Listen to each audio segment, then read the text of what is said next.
Hai teman-teman, perkenalkan nama saya Sri Susana Sembiring dengan NIM A210190. Hai teman-teman, perkenalkan nama saya Sri Susana Sembiring dengan NIM A2101904143 dari kelas A. Nah, di sini sudah terpampang jelas hasil output dari data yang sudah diberikan pada soal UAS, yaitu tentang bagaimana Bambang melakukan penelitian untuk mengetahui hubungan antara rasio keuangan price earning ratio atau PER dan return on investment ataupun ROI terhadap harga saham. Nah, di sini sudah diberikan data. Nah, harga saham ini sebagai Y, PER sebagai X1, ROI sebagai X2. Nah, tahun ini ada sebanyak 18. Berarti boleh dikatakan respondennya yang kita anggap itu ada 18 tahun. Nah, di sini juga kita disuruh untuk menjelaskan uji F, menjelaskan uji T, membuat rumus persamaan dari soal ini. Nah, saya sudah melakukan pemindahan ya teman-teman dari data ini ke Microsoft Excel dan memasukkannya ke output. Nah, hasilnya seperti ini kalau sudah berada pada aplikasi SPSS. Karena kalau kita melakukan uji data, yaitu biasanya memakai SPSS. Tidak memakai SPSS juga sebenarnya bisa, tapi di sini kita disuruh untuk melakukan uji yaitu pada SPSS. Nah, bagaimana bisa menghasilkan output seperti yang sudah saya tunjukkan tadi? Caranya mudah, analyze, regression, dan linear. Nah, nanti ada disuruh memilih gitu ataupun memasukkan bagian dependen dan independen. Nah, tadi juga saya sudah menjelaskan yang mana X1, X2, dan Y. Tapi tidak apa-apa, saya akan menjelaskannya lagi, yaitu bagian independen, yaitu PER atau X1 dan ROI X2, dan untuk Y-nya yaitu harga saham. Nah, setelah menghasilkan output, yang pertama yang harus kita bahas yaitu model summary. Nah, dari nilai summary yang bisa kita perhatikan yaitu adjust R square, yaitu nilainya 0,742. Nah, dari nilai tersebut berarti model yang diuji memiliki kontribusi 74,2%. Sedangkan sisanya diterangkan oleh variabel yang lain tapi tidak diperhatikan pada penelitian ini. Nah, kan tadi ada 3 tuh disuruh. Yang pertama yaitu menjelaskan uji F. Nah, pada penjelasan uji F kita harus lihat pada tabel ANOVA. Nah, tapi walaupun seperti itu kita memulainya dari signifikan dulu ya teman-teman. Di sini nilainya ada 0,000. Nah, berarti lebih kecil dari 0,05. Berarti kesimpulan yang terdapat yang pertama yaitu signifikansi, kita menyimpulkan yang pertama yaitu terlebih dahulu bahwa kombinasi rasio keuangan price earning ratio PER dan return on investment ataupun ROI memiliki hubungan yang signifikansi terhadap harga saham. Nah, yang kedua yang perlu kita perhatikan yaitu nilai F hitung. Ini namanya F hitung, beda lagi dengan namanya F tabel ya teman-teman. Kalau F tabel itu sudah disediakan banyak di Google. Nah, di sini nilainya yaitu 25,465. Tetap untuk mengetahui bagaimana cara penghitungannya, yaitu kita menentukan rumus dulu, rumus DF1 dan DF2. Untuk rumusnya perlu juga kita tahu. Nah, akan saya jelaskan. DF1 sama dengan K dikurang 1. K-nya sebanyak 3. Kenapa 3? Karena kan tadi kita itu punya variabel ada 3, yaitu X1, X2, dan Y. X1 PER, X2 ROI, dan Y harga saham. Nah, makanya jawabannya jadi 2.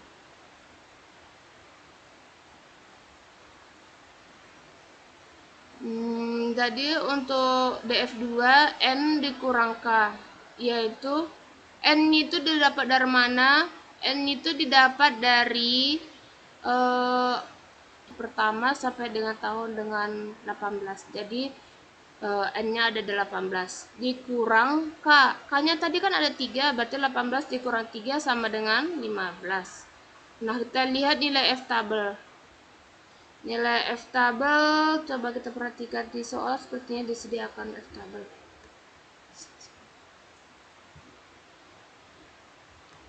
F tabel.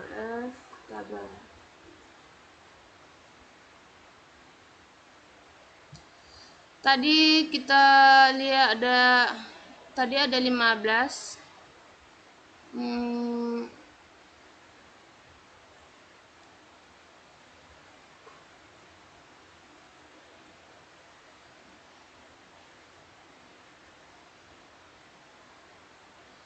Jadi kalau 15 berarti titiknya di sini, teman-teman. Berarti nilai F tabelnya yaitu 3,682. Ingat ya, teman-teman, 3,682.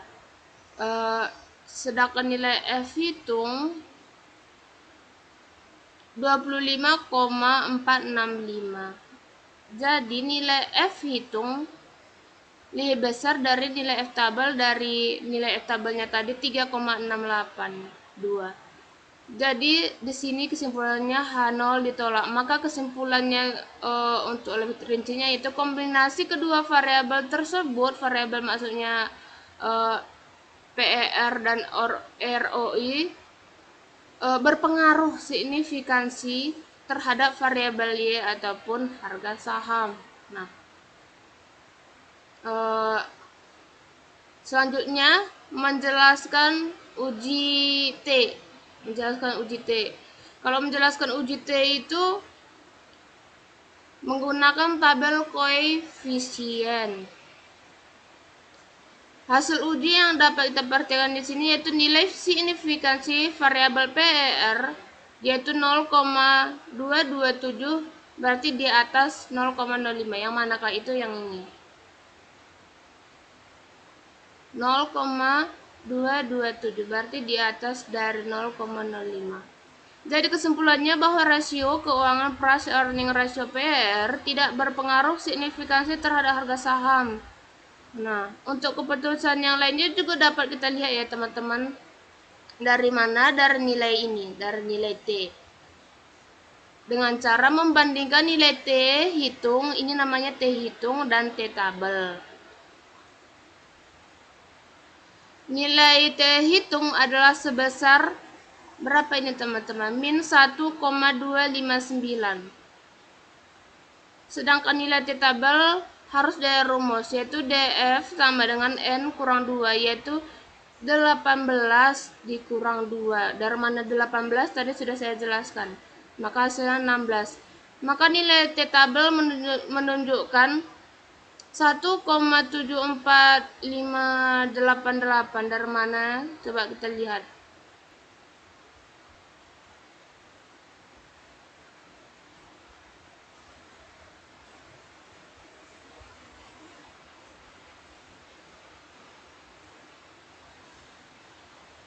Ini 16 dan 0,05. Nah, 1,74588. Betul-betul yang saya katakan, teman-teman. Nilai T hitung sebesar min 1,25. Nah, maka nilai T hitung lebih kecil daripada nilai T tabel dari 1,259 dengan 1,74588, berarti lebih besar nilai T tabel ya, teman-teman. Lebih kecil, nilai T hitung lebih kecil dari nilai T tabel. Berarti H0 diterima. Jadi rasio keuangan price earning ratio PER tidak berpengaruh signifikansi terhadap harga saham. Kalau X1-nya berarti tidak berpengaruh tidak berpengaruh signifikansi terhadap Y ataupun harga saham. Begitupun nilai signifikansi variabel return on investment ataupun ROI. Ini ROI teman-teman,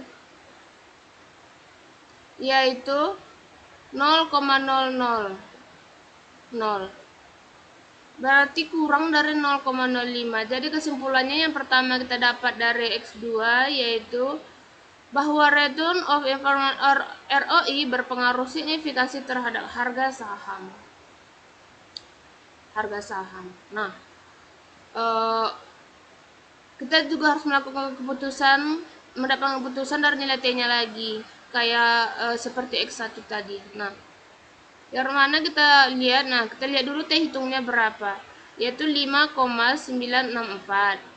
Sedangkan nilai T tabelnya tadi 1,74588. Berarti nilai T hitung lebih besar. Kan tadi nilai T tabelnya kan 1,74588, sedangkan ini 7,964. Berarti lebih besar dari nilai T hitung.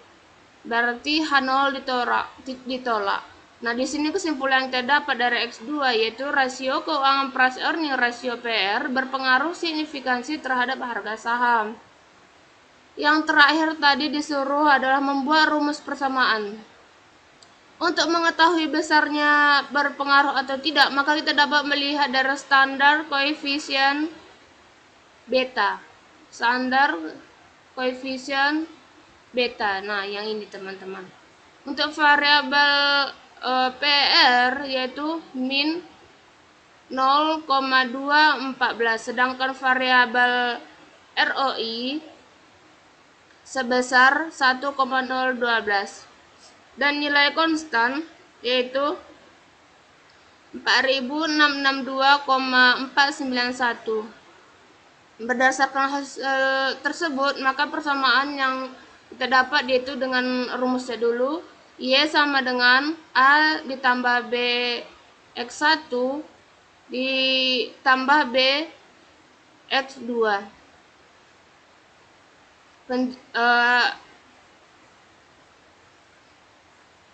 Dari rumus ini yaitu kita dapat melihat yaitu Y-nya harga saham sama dengan 4662,491 ditambah 0,214 kali PER ditambah 1000 min 1,259 dikali ROI min 1 maaf teman-teman, dikali 1 ditambah 1,012 kali ROI. Dan seandainya nilai PER ada 9, nilai ROI yang kita buat 8, maka penyelesaiannya yaitu 4662,491 ditambah min 0,214 dikali 9 ditambah 1,012 dikali dengan 8. Nah, harga sahamnya sama dengan 4662,491 dikurang. Kenapa dikurang? Kan tadi tambah plus kurang, berarti yang jadi hasilnya kan kurang. Nah, dikurang 1,926 ditambah 8,096. Jadi harga sahamnya sebesar 4672,513. Jadi kesimpulannya yang terdapat dari sini yaitu apabila X1 ataupun PR tadi sebanyak 9, X2-nya ataupun ROI-nya sebanyak 8, maka diketahui nilai Y-nya yang akan terdapat yaitu 4672,513. Nah, Atau bahasa sederhananya, apabila PR 9 dan ROI 8, maka penjualannya sebesar